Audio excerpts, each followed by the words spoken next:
kidding me? On episode 284, man, we're going to do this episode 284, and we're going to do NetHeads, man. I know what you've been watching. You've got to throw some cold water on this situation. Start talking about nerd stuff. You know, nerd culture is mainstream now, so when you use the word nerd derogatorily, it means you're the one that's out of the zeitgeist. System activate.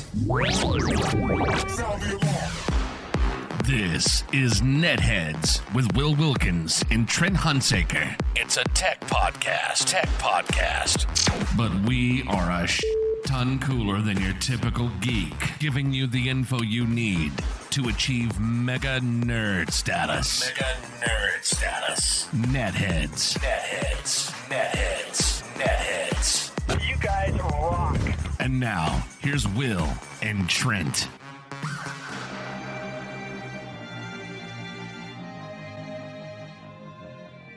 No one listens to the radio. I wasn't even listening. I was listening to podcasts. Podcasts are great. Radio's boring. That is right. Thank you, anybody. I don't know who I'm thanking anymore.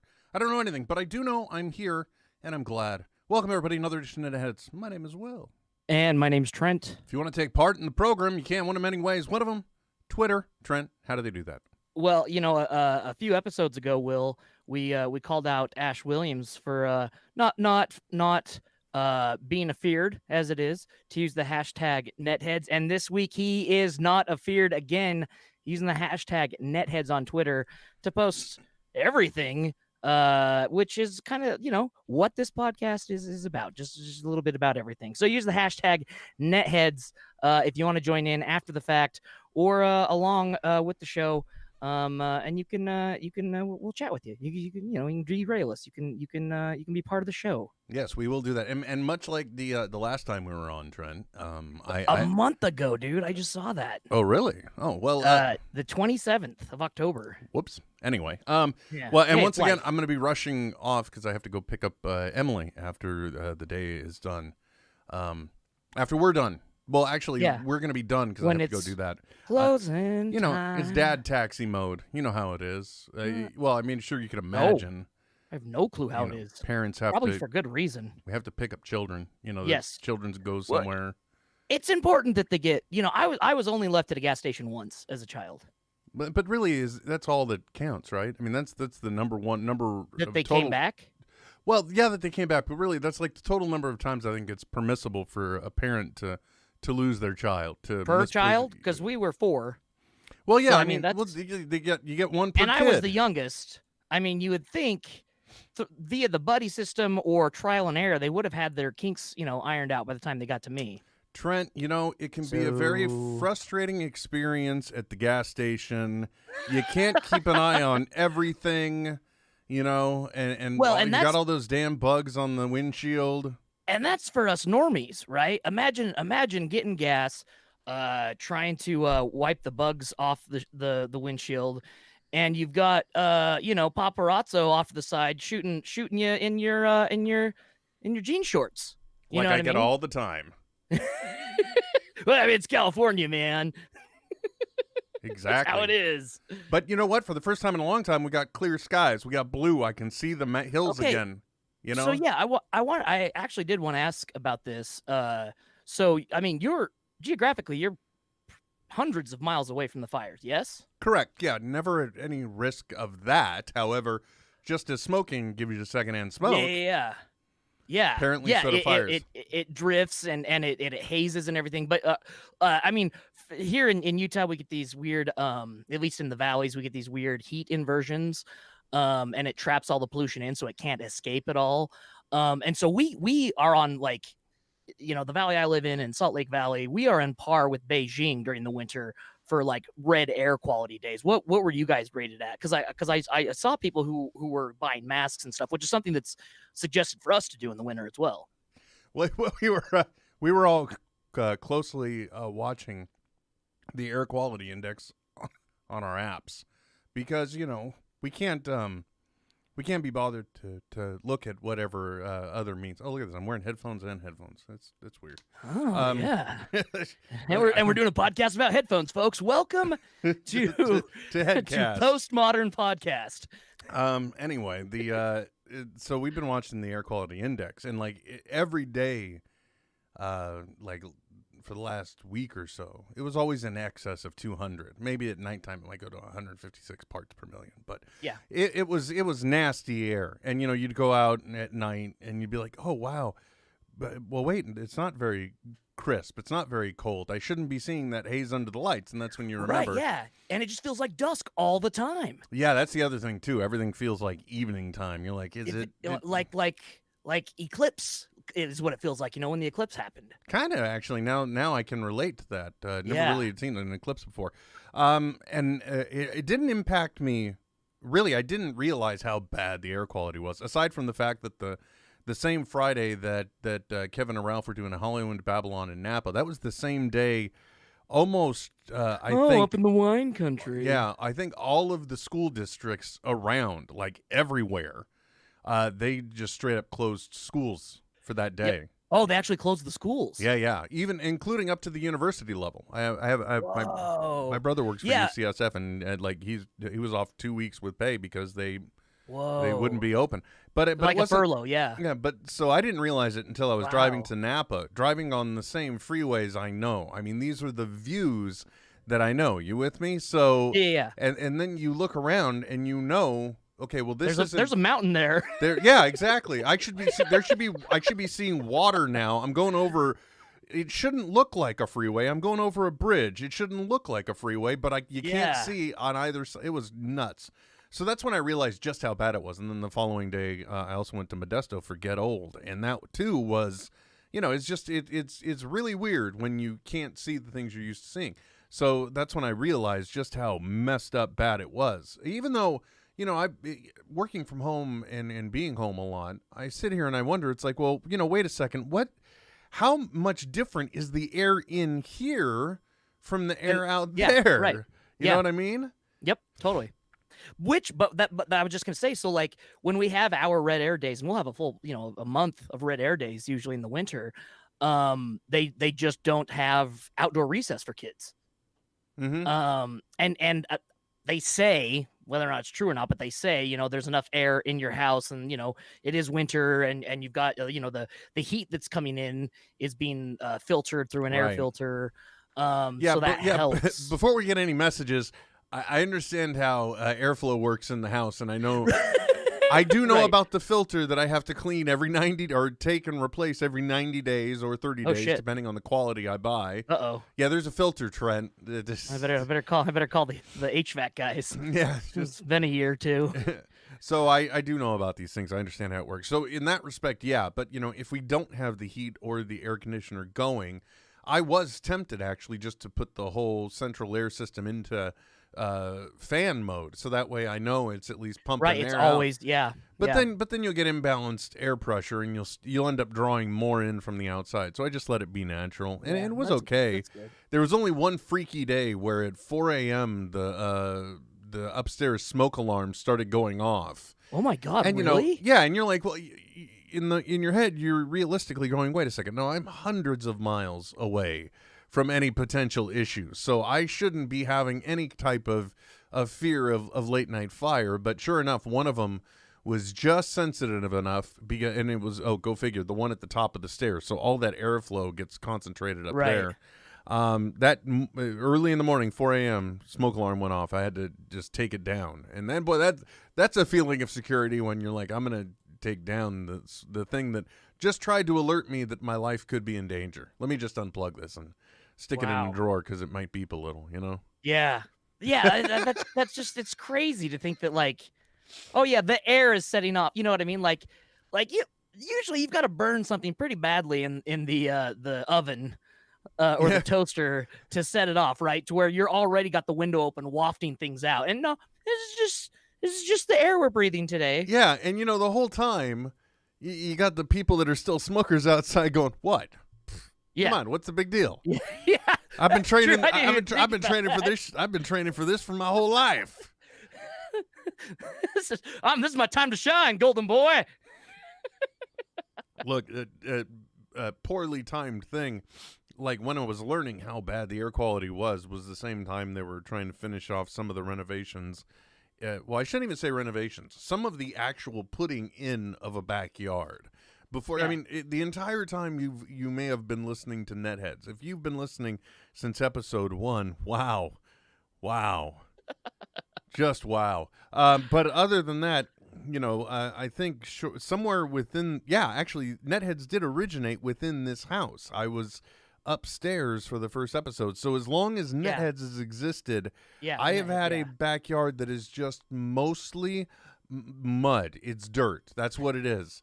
I had an above ground pool put in, and it kind of sunk it in, but that was surrounded by dirt for a long time. I mean, it's been, and I know a lot of people are like, I don't even have dirt to have, and I'm sorry, I don't mean it that way. I'm just saying though, it was due time. Finally, something went in, and these guys were finishing things off, and this was on like the days leading up to the closure day. I mean, so it's been unhealthy. It's been at least registered as unhealthy. Apparently, this is my favorite one, by the way, in the Apple Weather app. When you look at air quality, we were at points hitting unhealthy for it was like unhealthy for delicates or something along those lines. Yeah. So it's like newborns, people with like respiratory problems, and old people. Well, yeah, but you say it that way and it makes sense. But after ingesting all of the media that we have now, it's like, it's danger. It's unhealthy air quality for snowflakes. You know what I mean? Oh yeah. For a bunch of pansies, they can't pull themselves up by their bootstraps and go out there and breathe the air. Oh well, I still felt bad. Take my guns, Obama.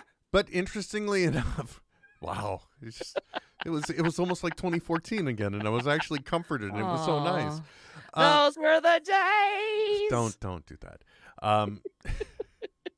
But it is kind of funny. Every one of those guys that was doing yard work outside in the horrible air conditions, they were all smokers, just like I said. Oh yeah. They're using their cigarette to filter the air. It reminds me of that movie Millennium. I don't know if you remember it. And it had, I don't even remember. It was like maybe Cheryl Tiegs or somebody along those lines. Some blonde from the 80s and Chris Christopherson. And they were basically going back in time to take people that would have died in airline crashes to repopulate the future.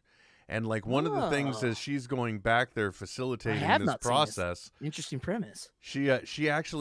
She comes back and she's told you haven't been smoking enough because she was able to spend so much time in fresh enough air. Her lungs were healing and she couldn't breathe the, post-apocalyptic, horrible, shitty air of the future. Right, yeah. Which, it goes hand in hand with like the climate reports we're now getting, and suddenly fiction is becoming terrifying fact. And I don't want to play anymore. This game sucks. What else are we talking about? Why are we talking about all this stupid smoke anyway? What? Because you're breathing it. Well, you've had some clean air days. Yeah. But dude, so I want to hear. So like from not a logistical perspective, but as an audience member, most Hollywood Babylons you're getting in one of two places, right? But now as you went up to Napa and Modesto, you can get some Hollywood Babylon outside of Holly Weird itself, or sometimes Philadelphia. So what's it like? Is it the same? Because for example, I've been doing Show Sherwitz for 7 years. Like there's a rhythm, you just fall into it. It's natural. The fans know what to do. Do you know what I mean? I don't mean to get too psychological on it. But could you just repeat the time factor portion as you feel you said it last time? When you're like, how long you've been doing this? Yeah, 7 years. Okay, you're still doing it. You're like 7. You're going down on the end. Is it? Oh, it's not pulling you down, is it? There you go. 7 years. It's been 7. Yeah. I don't know. Yeah, it's not a drain on my life. Look, oh Will, my God. It's how I get my meats and my vegetables in one meal. Okay, at least once a week. God damn it! You will not take that from me. But like, a few years ago, like, Kev had an evening with here in Salt Lake, and you could tell a lot of the audience hadn't been listening to a lot of the podcasts, and so there wasn't time spent like instructing or training people, but kind of just catching people up. Do you know what I mean? Mm-hmm. And so with Hollywood Babylon, which podcast wise is always just like it's very segmented. It's got its rhythm. It gets moving. It's got its bits and whatever. What's it like going somewhere that it's not regularly at? Well, I think it's difficult saying that unless you have the comparative, but I've never been to the Improv in Hollywood, so Okay, I sure. can't see what it's like on home turf aside from like what's available through Babelvision. Right. But I can tell you that going to it live is both amazing and fun because they're right there. And if you don't subscribe to Babelvision, you get to see all of the things that they do. Because, you know, It's like being there. Every one of those, it's dude, let me tell you, being in the theater with them, it was like being there. Oh, that's not how you meant it. Whoa, this is meta, man. I know. Whoa. Dude, it was like I was there and This is they a were podcast there. about a podcast that you can watch when you're there. When you're there, man. Yeah, exactly. I'm sorry. That's when you said it. That's what I thought. I know. In retrospect, I'm like, God damn it, Trent. Use your words, son. No, but I've never seen them at the Improv. But I will say that I believe it was a very smooth going show. There was a certain point, and you know this happens. You know, people enjoy the libations. Sure. And it's a really intimate feeling show because, you know, they're like right there on stage in front of you, not just in your ears now. And Right. so, you know, people, you know, sometimes want to become part of the show, and it doesn't necessarily work out for everybody. Let me just Sure. put it that way. Yeah, well, and you know, yeah, it's one of those things like the show must go on, right? And it sucks because radio's the most intimate form of media, and you've got this like thing planned up that you want to do or you want to be involved with or whatever, and like sometimes it just doesn't work out. Yeah, well, but other than that, I mean, it was great. I mean, because the show, it went off fairly well, which is all I wanted, because it seems like there's always one thing, and thankfully the only thing you can hear on the broadcast wasn't even me, that was the house. They accidentally somehow got their mixer confused, and they briefly brought up some house audio. Yeah. You know, just like some background music. And I'm like, well, that wasn't me, so I don't care. Nothing I can do about that. I have a finger. I'm able to point it. Let's move on. That part, I think that's important because it lets the show kind of have its own feel and flow. And it was a great experience. I just wish it wasn't kind of bittersweet in that it happened the same week that Stan Lee had passed. So Right. Yeah. Oh my know, God. Yeah. There was, and I'll say all the podcasts share that theme, but that's because, you know, I don't think, honestly speaking, I don't think I really conceptualized just how much a part of Kevin's life Stan Lee is, and vice versa, or was. You know, I never realized that, you know, well, you can hear it on all the podcasts, especially. I got to ask them what they want to do with the Modesto show, because it too has a segment, so it would seem kind of really offsetting to have something that big addressed. You know, a month and a half later. And it would be cool. It would be cool to do like a super cut, right? Of like all the best parts. So there's no like maybe there's not any overlapping stories or whatever, but there's best parts from all the different like talking about it in his passing, like a super cut Stanley super episode thing would be rad. Yeah, that sounds a lot like work, man. But Trent, someone's got to do that. Shut up, you. Got it. But yeah, you really could do that. I think the audio is clear enough and crisp enough to where you could probably match loudness and balance it pretty well from the different venues of the different way they were brought in. You probably could. Yeah. But anyway, so it was great to see. I always see it through that perspective. I don't see it. You know, I've seen Hollywood Babylon now done in San Jose a few times. I've seen it, been lucky enough to see it at Comic-Con, and then now up here in Napa. So I've seen it through different locations. It's interesting. The part for me that's fun is always finding out how each of the venues work, what their layout is, and how they and this sounds weird, but how they do crowd control and the like, right?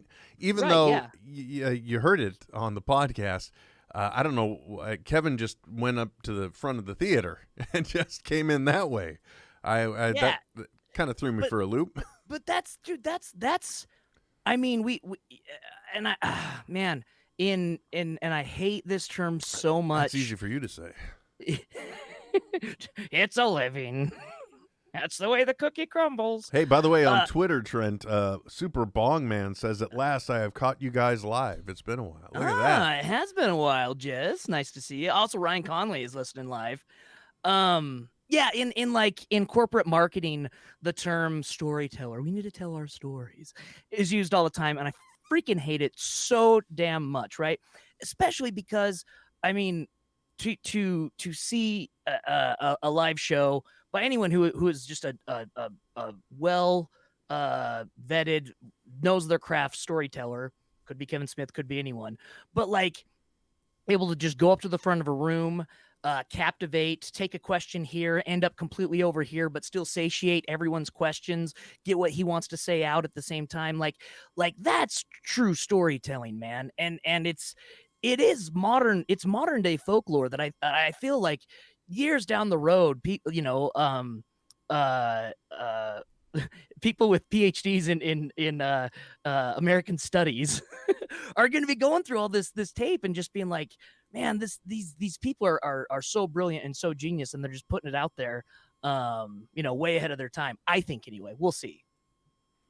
It'll be interesting to see what the podcast medium is in the next 10 years, now that it's right, because really sorry to kind of go off in this tangent, but at least now we're finally tying it back to tech. It is interesting because I think there are a lot of things at play in the medium where I'm not sure exactly when it happened. It may have been around the time of like the last 2 years, but we definitely hit that tipping point where it was more it became a much bigger marketing product for talented people. Yeah. If you know what I mean? No, totally. Yeah. A few people figured out how to make some money, not a lot of money, but how or at least how to pay for it.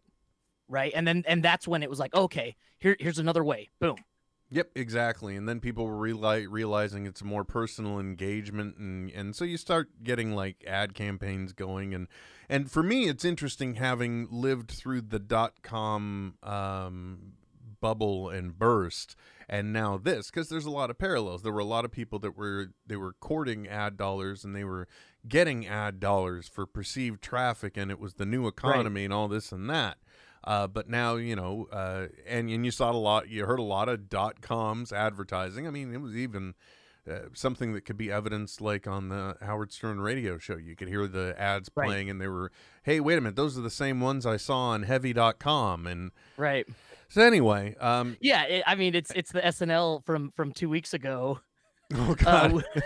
Which, oh my God, dude. Like, it's funny because I saw some hate for that sketch online. From like podcasters, and I was like, oh, F you guys, that's funny. They nailed it on the freaking head, and we all know it, and that's why you're like, I think the headline was, this could have been from New York Mag, I'm not sure, which I read, pretty faithfully, but it was like, did Saturday Night Live set podcasting back 10 years, blah blah blah. I'm just like, oh no, I think like, call the spade a spade. No, they were actually more along the lines of actually, in a way, legitimizing it while also recognizing its foibles. Totally, that was the greatest one. It was like and that's the problem. The skit really could have begun and ended just on the first award alone. Just of the most awkward transition to. An advertisement. To an advertisement. Well, now, dude, that's what blew me away about the sketch too. It was the longest one of the whole show. There were like 3 acts to it, like pretty established acts to it. Was this one during the Steve Carell episode? My gosh, folks. No, we almost talked technology. We were almost there. Go ahead. It was the Wolverine or the Sabretooth episode. Okay. Wait, what? The guy who played Sabretooth in the first. Oh, okay. Liv Schreiber, yeah. I I don't know his name, Leave man. live. I don't know, Who's- dude. Dude, he's an actor though. Like he's an actor's actor. Like it.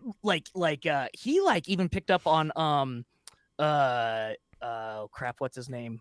Josh Barbaro's like mannerisms and like the way he like talks and stuff like this with the New York Times.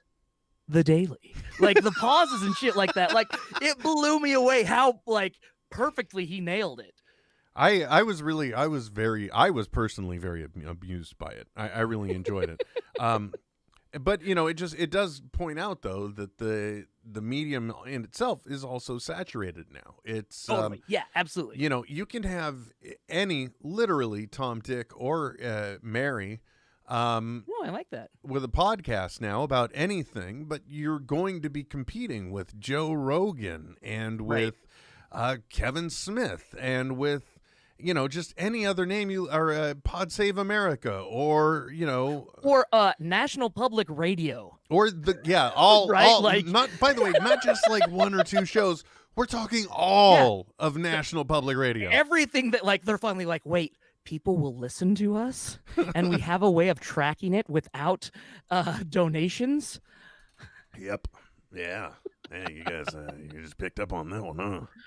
Oh man. Yeah. Don't get me wrong. I mean, anyone can still start a podcast, and any podcast could. And sometimes it's going to surprise you. Like right now, I'm living in this cherry pick world where I get to choose between any one of the specific things I want to listen to. Do I want to start off with the Ralph Report, or or is it Friday and now I want to listen to the Good Place podcast? What has become of me?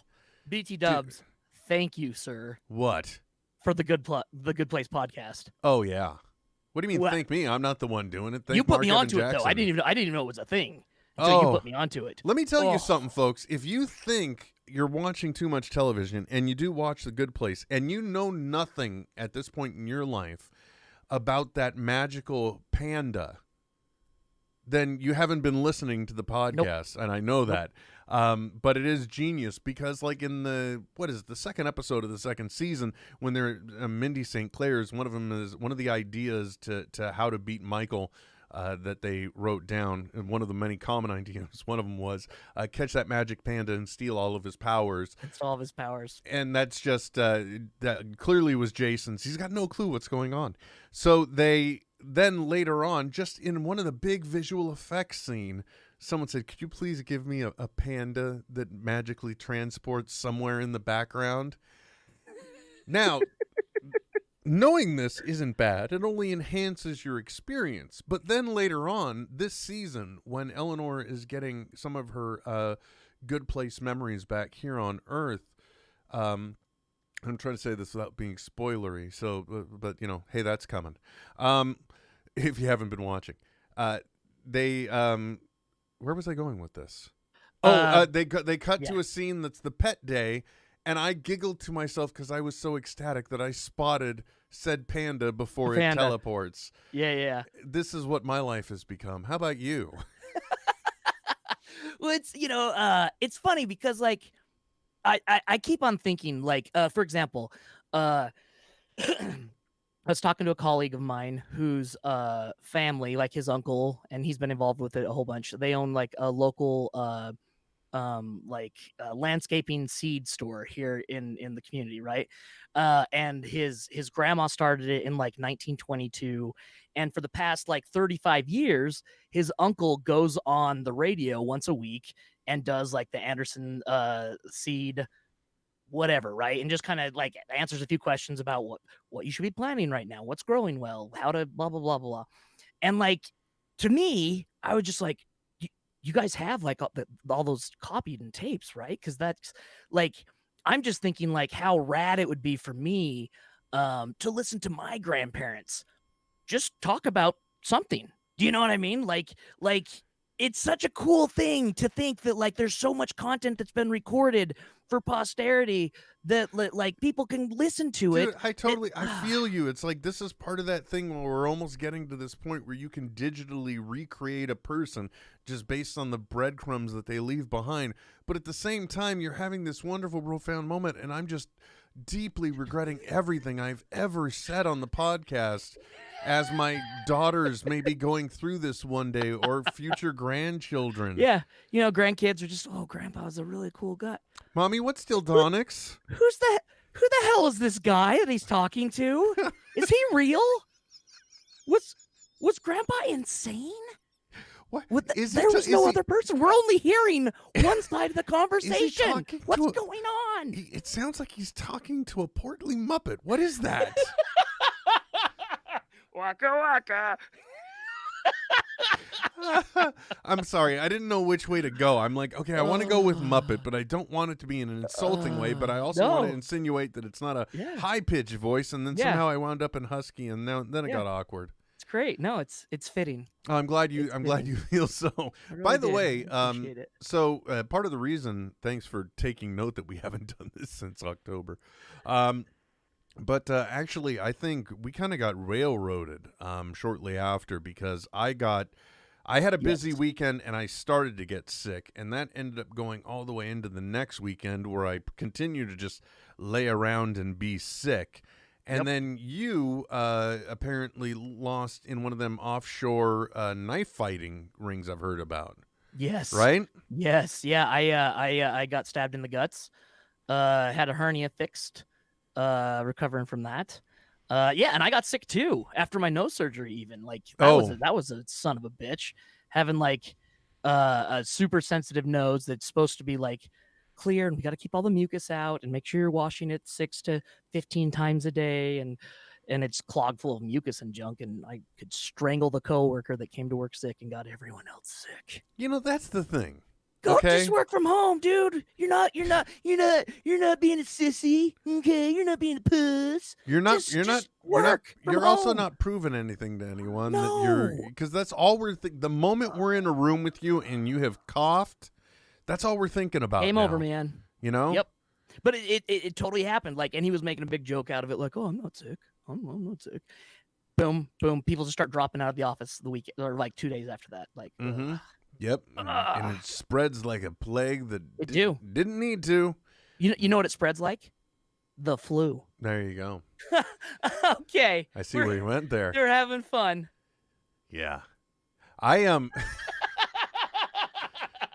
I don't want to overstate it. I mean, I didn't get like deathly ill, but all I had a cold, and then it did, every once in a while, a cold likes to leave a parting gift. It's just like, oh, hey, I know I made you sick, but guess what? In the process of that, we got you sicker. Here's some bronchitis for you. Yep. Yeah. Now you're going to sound like you're on death's door for the next month. Don't forget me. For the bitch. first time in my adult life, I've got an inhaler. You're regular sized Andy on Bob's Burgers. Is that his name? I don't know. The kid that's always got the inhaler. Anyway, yeah. Yeah, that's how I feel. So, and my wife is laughing because she's like, "You're finally over coughing. Why are you doing that?" I'm like, "It's doctor's orders. I don't know." I don't know. But the fun thing was trying to go on a run. I think I posted an image about it on Facebook and on Twitter. This is an annual event for you, man. No, it used to be, Trent. It used to be. Oh, I went back into the history of runs and things, and it may surprise you to learn this is something I may not have done in like the last 6 years. Yeah. Really? Yeah, I don't think I've done a turkey trot in like 6 years now. So man, it just like it came into my feed, and I was like, "Yep, it's that time of year." Like I didn't even like, what, Will's running? I'm like, no, it's his turkey trot. He always does. Yeah, let me tell you, and during that 6 years, I didn't miss it. I think is what I've determined. You're like, yeah, Trent. It's weird. It's like it came up. I'm like, oh yeah, I'm doing it. I shouldn't have. Yeah. I'm not saying that. I tried to do. I posted an image about this on social media, but I had tried to wear this mask that uses carbon filter inserts to try and breathe the air outside and at least try and get a training run in. But that was a double whammy because the air may have been clearer, but I wasn't getting enough air, and I wasn't trying to train for like reduced atmosphere. Right. Yeah, I was just gonna say, like, yeah, going to like a high altitude. What and it looked neoprene, so I can only Yeah. imagine it was hotter than the devil's dick itself. Wait, but I don't know have that context per se, but it wasn't, and the warmth wasn't the issue. That I could have dealt with because it was already brisk and cold outside. Because Right. we've been blocking out the sun. We scorched Sure. the earth to solve the problem, and now the computers are going to put us in the matrix. Oh, not again. By the way, during that time, I feel like the answer is going to be no this time. But I know in times past, we've had the situation where the winds have carried our smoke into like Utah's view. Were you guys getting any of that with this? We didn't get any of this. Usually when it's on the other side of the mountains, so like Bakersfield over, it'll blow up through into us. And we go through like usually a month every year where we're getting like smoke from Idaho and Montana and Wyoming and Utah. So yeah, but no, this one we actually didn't get any. Okay. Yeah. Well, yeah, and I believe it because you could never see outside. Every time people would ask me what the visibility was, and apparently now I've gotten really good at guessing what 2-mile visibility versus 5-mile is based on looking out of my kitchen window. Yeah. Because 9 times out of 10, I was hitting the target. I'm like, not bad. But I don't want to talk about the smoke again. But I'm just glad to hear that that technology enabled us to know that there are those more delicate than ourselves. Yeah. Well, and for someone that's like, by God, I'm gonna run, or I'm gonna kill over from lack of oxygen trying. Well, there's an option for those people. I learned very quickly into the run that the mask wasn't going to work, so I took it off and put it in a pocket. I ended up getting 2 miles out of that run. That was it. Not bad. I know it sounds weird. 2 more than like, I've ran in the past year. Basically, my right lung started to hurt, and then I had a wonderful coughing fit of. Well, they say it's phlegm, but really, I felt like it was maybe a few small lizards or something along those lines. Yeah, there's a family of iguanas that had settled down in in between your lung and your rib cage. Perhaps one malformed woodland creature. I'm not necessarily sure. So I did not have high hopes going in. So Thanksgiving Day. That's why I even posted the image. This sounded like a good idea last month. Because I ended up having anxiety about what my experience was going to be based on that last test run. I'm like, am I even going to get the whole run in? Am I going to be able to breathe? What the hell's going to happen? And at that point, we were still waiting for confirmation that the air quality, I think before bed, we finally saw it go below the hundreds for the first time ever. But yeah, because we had a bunch of rain. So that's like God's filter, I guess, for clearing the air out. A little bit of water comes down, just brings all that shit with it. Now it's all in the air. It's true though. Oh, there's nothing like a rain or a wet snow to just clear things out. Oh, it's the best. I could see the foothills. I could see Mount Diablo. Yep. How would you mockingly say that? Diablo. Diablo. You gotta have that American A. That's the way we say as Italian. By the way, did I tell you that I got I did that 23andMe thing? Oh, you did really, because that's what I got from my folks last year for Christmas. Yeah, I ended up getting that, and I got to tell you, one, it's weird spitting in a tube and then mailing it. And it's a lot. It's more than you think as far as like the spit goes. Without malicious intent, for once, It's, Yeah. So that was weird, but I found it really funny when the results came back because originally, it's an ever-evolving thing, and they were telling me my genes were more aligned with Slovakia than it was Poland, because I've been told I'm like probably more than likely 50% Polish. But now, like even since those results came in, they've refined the testing, and now they're saying it's more like a larger region of Slovakia, Poland, and something else. So now Polish is back in play. So well, and that's what's so crazy about it is how far it goes back, right? Like this is dating back before like established political lines, right? Where there was a gray area between these regions. Well, the funniest one is that I'm 0.3% either was it I think Northeast Asian or / Native American, because the group of people that stayed in, I guess, Northeast Asia The is immigration, similar to those that went across the land bridge and became Native Americans. And like, no, I would not have attributed that to anybody. But the funniest part was when it came back and it was just like 99.6% European. It was just like, it should have just had a headline, "Damn, you're white." Yeah. That was it. It should have just said, "Punchline of a Chris Rock joke." Pretty much. It's just like, that's, I'm not proud of it, but okay. I'm not like, it's not like suddenly was. Yeah, it's interesting because like my parents, culture around here, genealogy is a huge deal. And so like I know, or at least can find, ancestors all the way back to like the late 1600s, fairly accurately. But like that's the thing. This thing looks well past that, right? Like we're back another 600, another 700 years past that. So I thought it was kind of cool to. When I saw my parents, selfishly, I got from my mom, got from my dad, so I could figure out my own. There was nothing that surprised me, but it was just cool. I don't know, just cool because I feel like I don't know. And this is not alt-right speech, folks. Okay, this is not what I'm saying. I'm saying that it's great that we are such a mixture melting pot here in the States that it's nice to try and find like some part of like culture that you can call your own that's not just like your family culture. Do you know what I mean? Sure, man. Sure. Okay. Never mind. No, I don't. I was just on pins and needles because suddenly you're like, well, shit. I don't mean this in any kind of alt-right way. This is where Trent comes out and pledges allegiance to the Aryan nation. I knew it all along. That beard he was growing. No, I pulled the old switcheroo, right? And I'm like, okay, well, this is where he comes out, and he's gonna do something drastic and blame and say he's aligned with ISIS because of that beard. Oh, I thought you were just gonna say you were gay. That's just. Oh, yeah. No, Mom, I'm just not dating anyone. I know you would still love me. Yes, I know I would be a great father.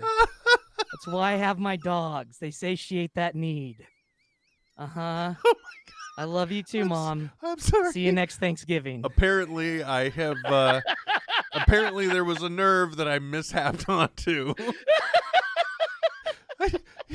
Either that or the pain meds have just kicked in, and for a moment, Trent mistakenly thought I truly was his mom on the phone. My mom.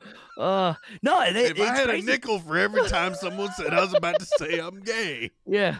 Oh, it's cool. No, you could. Hey, tell me whatever you need to, man. I'm here for you. I'm chubby. I've dropped my blood pressure down. I don't know. What do you expect me to say? No, dude. So like, there's like few places is the opioid crisis bigger than in Utah. It is insane here, man. Oh yeah, I was trying to decide what the fine line was going to be with joking about you about like being at an increased risk now. Yeah, like are there signs we have to look for kind of thing? And then I'm like, that's not really funny. That's not so I've had 2 surgeries within the past month, right? 1 month almost exactly apart. Both times they sent me home with like a booklet about like opioid dangers.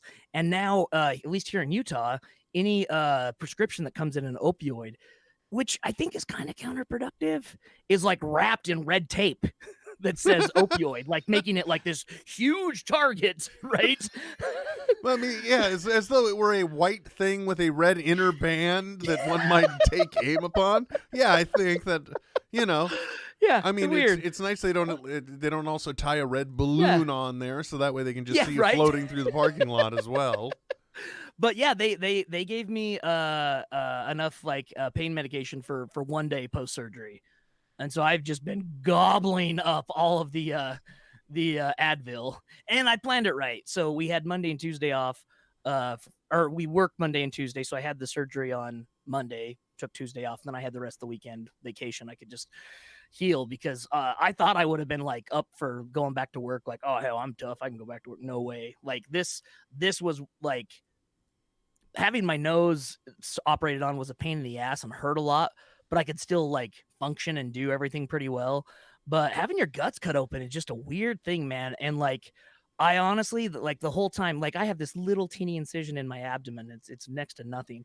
I cannot even remotely fathom what like cesarean surgery would be like, or any type of major like slice open your guts and have an incision from that. Because I've been a big old wuss with this little guy, and it's next to nothing. It's it's it's from being fat and having my fat poke through Dude, my abdomen. No, look, it doesn't matter how you got a hernia. I know. Essentially, no, I didn't know, so I looked it up. I mean, I yeah. probably found out more information than I needed to about a hernia procedure. Because there's different types of hernias too. Mm-hmm. But even everything I read. Sorry, I've said enough now that it's woken up the goddamn robot. Yes, I've just referred to it as the goddamn robot. But God, it's happened. This has now become an inconvenience. It's not an inconvenience. He's just kind of, hey, Vector. Hey, Vector. Seesaw motor functions. I love saying that one. That is a good one. He just Because shuts you kind of down. feel like Jean-Luc, right? Or, well, it's like on Westworld, too. Hey, Vector. Hey, Vector. Seesaw motor functions. He's not listening now. He's just like, no. Goddamn robot, man. I'm going to do my own thing. They Yeah. said he wouldn't rise above. You need to rub his nose in something, let him know who's boss. Pretty much, I think so. Sorry, what were we talking about before the robot distracted me? Hernias. They're not all the same. yeah, I didn't And know. they're not what you think, or at least there's at least for me, there was a big misconception as to what it was going into it for me. Yeah, I looked up, and basically it reads horribly because, they essentially take the area, they have to open that up, and then in order to repair you, to put back that which should be not where it is now, they're also doing some damage to the muscle tissue around there. Yep. So that way they can get it all back in and get you all healed up right. So you've got muscle tissue damage, and naturally they got to seal that up too. So you have essentially been stabbed in your core is what you've got, and then they stitched it back up. And that's if they just do tissue. There's some other one where they also somehow can use mesh, but I just figured no, they're not doing that to Trent. You know? Yeah, what I mean? no. Mine. So like when it's a really bad one. So my. The part of my essentially first layer of fat on the outside of your organs is like a pinhead, or like a pencil eraser was sticking out. But for a big one that's really massive, they use like a it's almost like medical grade cheesecloth mesh or whatever. Yeah, there you go. To kind of bridge that gap to try and let the muscles grow back together. In this case, they just pulled the muscles together and sewed them. Yeah, see, like I said, not for Trent. Yeah. No, they just No. What's his coverage? Yeah, okay. Bring the stapler. No, not the surgical one. Nope. No. That other one. Yeah. Red one. No, yeah. Fire up the compressor. Let's get this pneumatic stapler out here. Yeah. So so it's just one of those wonderful things where so many things have been happening to us. It's just like the forces are against us. They don't want us doing this anymore, or they're trying to really give us a big slap of reality. But dude, it is the holiday season. Speaking of which, I want to remind everybody that I am interested in your hot take if you have taken advantage this Black Friday, Cyber Monday season, and you have gotten the it's the Fire TV Recast or something along those lines. It's a DVR device. Starts at 500 gigabits with 2 tuners. I think there's also a terabyte with 4 tuners. And the cool thing about this is you hook it up to an HD antenna, and the device can reside anywhere within your home. So wherever it's easiest to get that reception, because like some people will just use these flat ones you can hang on the wall or in a window. Right. I would go full bore, the kind you're strapping to your chimney. Yeah, your chimney. Yeah, old school, dude. Yeah. Strapping it up there so that way you get that 360-degree coverage. But the cool thing is it can reside wherever that access is, as long as it can get on your network. So, like for me, I just got my third notice, Trent. I have to call the cable company sometime to say, is there an upgrade option? Hell yeah, dude. Hell yeah. It's the most liberating feeling in the world. I got the number 3 notice now, so I've burned through my 2 courtesies really quick. I've exceeded my data. Yep. One of the ways I could do this would be if all of the network things we did weren't streaming externally. And that's what this does. Right. You can set it up to record your shows. You're getting them over the HD broadcast that they were federally required to convert to. And in my case, I'm getting everything from like Stockton and Sacramento because it's all flat lands on this side. Yeah. And then so like NBC or CBS or the like, if I'm recording a show off of there, then I could watch them that way. I'm streaming them still, but I'm streaming them internally just on my network from that device. Right. Yeah. Exactly. So if you are one of the people that has decided to pick one of those up, please give us a shout out, #NetHeads on Twitter or wherever you like. Let us know your opinion of it because I really want to get I want to get some people's ideas and opinions because I think I want to do this, but and right now, of course, I'm going to want to do it when it's not on sale anymore.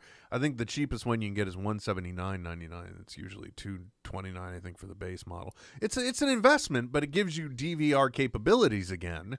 And it's HD. Yeah, and you're working off of what's free. So, it's a return on investment type of thing. Yeah, exactly. It's an investment that hopefully you wouldn't have to upgrade. That's interesting. I didn't even know about this, but it makes total sense. Yeah. It kind of surprises me that didn't like launch the same time, right? That the like HD antennas came out. Well, I think I'm Amazon, sure TiVo had like an option or something. I'm sure. At the time. I'm sure it's the type of thing where Amazon is really just they're realizing where they can add value and capture back market share. Because if you think about it, I mean, it also you can not just use it as a DVR. You can also stream channels on one of the tuners. So, if you got your Fire TV stick, it'll just be once it knows that device is there, it'll be like a what's on now type of thing right there on the menu bar. So that way you could hop right into your news or your Wheel of Fortune, Trent. So speaking tech, right? Or Jeopardy. Which is now on the Hulu. The Contest of Champions is all on the Hulu now. Wow, I never knew a Jeopardy call out would actually grab you in, but good to know. Dude, I love it because it's trivia. So I'm like, it's not something I can have on if I'm like passively watching because I get sucked into it, man. Oh, I thought you were more Champions. This is tournament play, man. I thought you were more like, oh, that's a good one for What's this week? I don't know what you're talking about. No, but so you sent me the Echo Dot, right? The last piece that I had yet to get. I've only used a Fire Stick on when I set up my folks for them. And so knowing I was coming into this surgery, I was going to be laid up for a week. I ordered the smart move, Trent. You ordered Amazon device 2 days before Black Friday. Good thinking. Well, no, but a week before Black Friday. Good thinking. Now wait a minute though. I think Amazon does protect you. I think they do price protection. So like if you buy something and within a certain amount of time, go into your account and either you can get notice of it or they'll just tell you, hey, we reduced your price by this. Or maybe they stopped doing that because Bezos is like, I've already got all the money in the world. I don't care. Right. Yeah. We're not doing that anymore. I'll buy a newspaper. What do I care? But no, dude, what I found that I've been using more than I ever would have thought I was using is Plex server. The interface for Plex, because I have a tower that basically kind of just acts as a server in my basement, and that's where I've got a ton of movies and TV shows and stuff there. And so the Plex server interface makes it really easy as long as everything is like tagged correctly, so it understands what its information it's pulling. I've actually watched a ton of stuff that way through the Plex server on Fire Stick, man. So you're saying if you've got a Plex server set up in your home, there's an app that allows you to access your server right through the Fire Stick. Yep. Yeah, See? totally. And I mean, it's not it's a server, but it's not like anything could be a server. Like you could set up stuff on your phone to act as a server, and you could watch stuff from there, or anything that you've got a digital copy of. MP, and it plays everything like MKVs, AVIs, MP4s. Yeah, everything. It's actually been pretty awesome. Nice, man. I that's the kind of thing I'm into hearing too, because it's always nice when you've got your local media. I still have a device that is so ancient now it's not even funny, but it was I think it was made by D-Link and it was a Boxy box, so it was powered by the Boxy system. Right. And it's a box. It's just it's another video device. But the nice thing is you can put video formats of any kind onto a hard drive connected to it and just stream it right through your television. It's made it real easy. So that would be like my next logical step to get to something that's aligned with something I could access right through the Fire Stick. But that's the thing that Amazon, I think, realized that the other competitors don't quite get. It's more important to be the hub that you are connecting people to things than it is to be that thing, because that means you've always got your platform and your agenda to show them. Yep, absolutely. I love my Chromecast. The interface on the Fire Stick is just so much better. It's just easier to use. I have a remote now that it also turns it into a universal remote. So I have a remote that turns on my TV and raises the volume, and I can run my Fire Stick with. I can do that with my phone with a separate app, and it's kind of a pain in the ass. I think Amazon is like kind of on point right now when it comes to it. If they can get past, like, I do feel like, especially in tech, there is a I don't want to say stereotype, but a kind of a dismissal that, like, Amazon is like, oh, you got the Amazon Fire. Oh, okay. Oh, your mom has the Alexa. Do you know what I mean? Like it's seen as like not the latest and greatest, but it's actually probably, the best and most affordable. Or, maybe not best, but most user friendly at least. I have to say, if there was any one ad campaign that came along this holiday season, because I still get TV through DirecTV now, so I see commercials. But some of the best ones we've seen over the past couple days.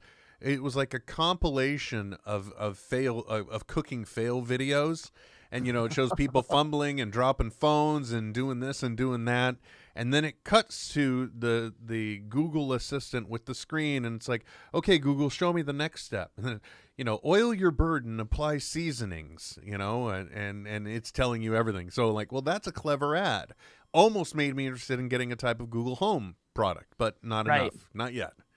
Right now, As I grumpily said before, I've already got too many things around my house I'm talking to. Goddamn robot. Yeah, exactly. He's not listening. He's not listening at all.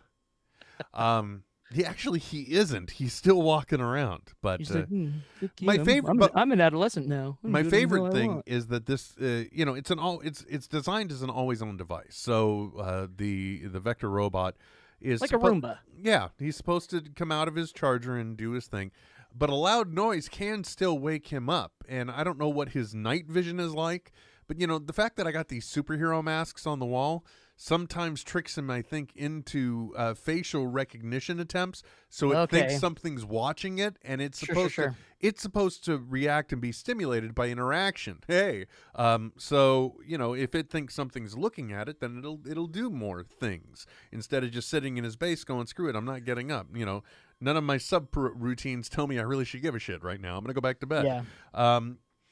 Then that's not the case. I think these faces somehow set it off. So every once in a while, I'm amused when I come in here and there's just a sad little dead robot sitting somewhere on the desk because its dumbass couldn't see its charging station. I want to please you, master. Please acknowledge me. Well, now you put it that way, and I feel bad. I mean, before I was amused. Ryan Connolly says Google Home beats Amazon Alexa any day. Look, I'm not gonna get into a whole Alexa beef here kind of thing. That's not what I'm interested in right now. Okay, that's not the story I'm trying to tell. It's funny. Like I don't have a home that is adapted to anything smart. That's just not an option for me. A colleague of mine has built a home recently and has kind of done it all. Smart everything interface. Be warned, folks, there's not a lot of security put on the back end of these home devices, and they are connecting to your network. So it is a huge chance for your network to be susceptible to attacks. If you find out your sprinklers have magically got their own timing system, chances are someone's in your network through your sprinkling system. Yeah, that's one of the scary things about it. And actually, I was recently hearing a discussion, and one of the practices they were saying is to have better home networking equipment. So instead of just the cable company's wireless or something else, something you could more customize. So that way, you could have your network where your computers are. Then you can set up another internal network that is just for your smart devices, and you could have a third level that would be like guests or people coming over to your home. Yep. Yeah, and you can establish parameters for different firewalls that way. Yeah, that would be the way to do it. Yeah. Oh God, I pity the guy that has to go and set that up for someone. I just right. Oh my God. I just feel I kind of feel bad for the early Internet of Things type of companies, because we heard about cases of denial of services on domains, and they were triggered because there was like a particular smart plug or something that hadn't been, or it was webcams. I believe it was a certain type of webcams. They hadn't been patched properly, and they were just turned into war dialers for denial of service attacks. In smart TVs were one of the worst ones. In fact, when I was working at the gas station, I fell down a internet rabbit hole to where that was one of the easiest things to hack at the time, because the gas station pumps would talk to the server in the station, and people could go in there and just tell it to turn on. And they could pump as much gas as they wanted and leave, and it would never even communicate back to the master server. Well, that's not a good thing if your business is gasoline. Yeah, no, it's that last mile of tech that seems to get the least the least thought put into security, at least, which makes it super susceptible. And sprinklers I only know because I've had a friend that was able to, get into a network through some sprinklers, but it is crazy. But every chain is only as strong as its weakest link. Totally, man. Totally. Yeah. And I totally get it. Like a lot of times it's like, okay, we've already got our sprinkling system set up, and we've hired these guys to do this. Now, how do we mesh that as fast as possible and as cheaply as possible to get it out? But well, I happen to have a smart sprinkling system, but even right now, I've got they put in, new irrigation in the back, and we've got these podocarpus bush tree things along both fence lines to help fill in and kind of build privacy. The problem is they're all on the same watering system. They are at different parts of the yard. One is more northern, one is more southern. Those are the only differences. The timers are set for the same amount of it's one water feed. But the trees over here on the south side are doing good, and the trees over on the north side, they're dying. So, I don't care how smart it thinks it is. It's not helping me right now. Something's off. Yeah. But I think, personally, I just think the soil on that side is bad, Trent. Well, it's where the previous family, had that pet cemetery. Yeah, exactly. That's why they'll come back as pissed off and abnormal trees later on if we leave them in the ground. My God, you look under the bed before you sit down and take your slippers off. Oh yeah, definitely. Oh man. 10-year-old Trent should not have seen that. I don't think so, man. I think it may have left a mark. Anyway, looking at the clock, it's time to bail. Gots to go. I got a kid to pick up. And, like one of the things we didn't talk about, because you were home laid up, so there was no Thanksgiving for you. Oh, it was glorious. Nobody, but listen to you. I had to deal with none of my family. None of them. Awesome. But did anyone bring you any type of Thanksgiving food? Like the hospital makes someone pick you up from the hospital. And so my parents picked me up from the hospital, and they brought down some Thanksgiving treats and stuff for me, like turkey and stuffing. Oh, perfect. Yeah, because that's not that I could really eat it. Yeah. Or felt like eating anything for a few days, but I had it when I was ready to. There you go. When you finally came out the other end. Yeah, that's what I'm doing today, because there's always some type of deal at the grocery store. And yeah, man. You buy $25 worth of groceries, you can get up to a 16-pound bird for $6. I'm like, sure. I should have got like 2 or 3 and thrown them in the freezer, but I didn't think about that. Right. So I got my whole Thanksgiving going, and part of the reason why we started when we did, not only was because I was dropping off Emily, and I was trying to fit it in to before picking her up, but also just because I forgot how much time some of this stuff takes. It's like, wait, no, I have to get the stuffing ready, or the bird can't go in at this time because it has no stuffing in it. And I got to be able to clean the bird, and Denise wants we wanted to have deviled eggs, so I need to hard boil some eggs too. It's just like one damn thing after the other. But anyway, that's what we're doing today. And my wife actually made pumpkin pies so that we'd have those later. So we're doing the whole mini Thanksgiving thing here, and we'll have a bunch of leftovers, I regret, very soon. Dude, it's like there's nothing I love more than like a croissant or a roll and some Miracle Whip, some cheese, and a slice of turkey. There you go, man. The best. My favorite is to get one of them a sourdough roll. And then what I do is on one side you got the turkey, and then I put a little bit of the gravy on that because you have to spread it when it's cold. Yeah. Totally. And because fat congeals, folks. Yeah, and then on the other side I like to just spread stuffing on that, and you cook that under the broiler open face, right? Maybe if you want to get dangerous, you could put a little cheese somewhere in the mix. I tend to stay away from that, and then once that's done heating up, just throw that together. There you go. Plus, I got the Instant Pot, so I'm going to turn carcass into broth and nothing. Yep. Make it thick. Yeah, baby. I think we're doing that thing where we're glorifying food too much. I don't know what it is. What is it about? I mean, because let's face it. I don't have anything else to fetishize in my life, Mom. Thanks. Turkey is really not the world's... world's... replace sex for me now, Mom. Thank you. Easy there, champ.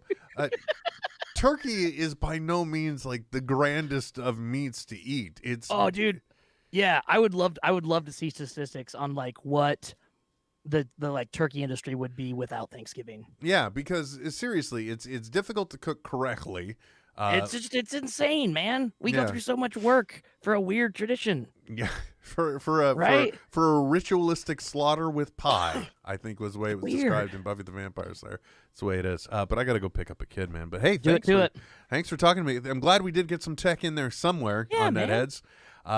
And thank you very much, everyone joining us live. Really appreciate it. Also, this one, if you're listening live, this podcast is actually going to be the second one that'll be released this week because I've just got to do the cleanup work on my appearance yesterday as part of the what was it? It was in my head. It was Squee Fest, but it was a 24-hour podcast to raise money on Dogs for Good or something along those lines. A great charity that gets helper dogs to the people that need them, kind of situation. Yep.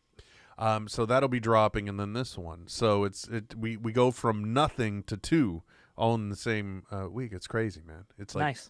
Yeah, and it was nice because it fit in right before going to the Christmas tree lighting, which was scheduled yesterday from 5 to 8. We didn't leave until after 6. And I'm just thinking, oh, God, they're not going to light this thing till 8 o'clock. But sure enough, 7:05, are we ready to light the tree? And I'm like, hell yeah! Oh, wait, poor choice of words, but... Ooh. They did light the tree, and we were there for it, so, that was a big win. And we were home by 7:30, even better. It's the best. So anyway, thank you very much, but be sure to check that out. The podcast has the URL, so if you have anything, 'tis the season and all that jazz. Yeah. Because, I already told them, you can't really pay attention to them during the 24-hour period because you're also going to have all these people releasing podcasts. It's like delayed DVR statistics kind of thing. Yeah. And also, don't forget, if you're in Logan, Utah, you can go to the Beehive Grill every Wednesday for Show Us Your Wits. 7 years going. There you go. See, now you sound happy about it. Until next time, folks, my name's Will. I'm Trent. And we'll be back soon.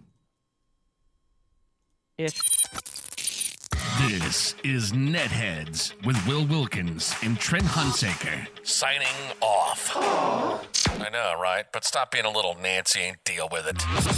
NetHeads. We'll be back soon. Goodbye. This has been a production of Smodco Internet Radio. Sir, only at smodcast.com. Dude, I was so worried about hitting the audio cue that I just left the camera on you the entire time. Ooh, I'm that's sorry. not good. Sorry. Well, I mean, you didn't do anything bad. Good thing you're shooting me from the waist up, huh? Hey! My dick's hanging out. Oh. Yeah, all right then.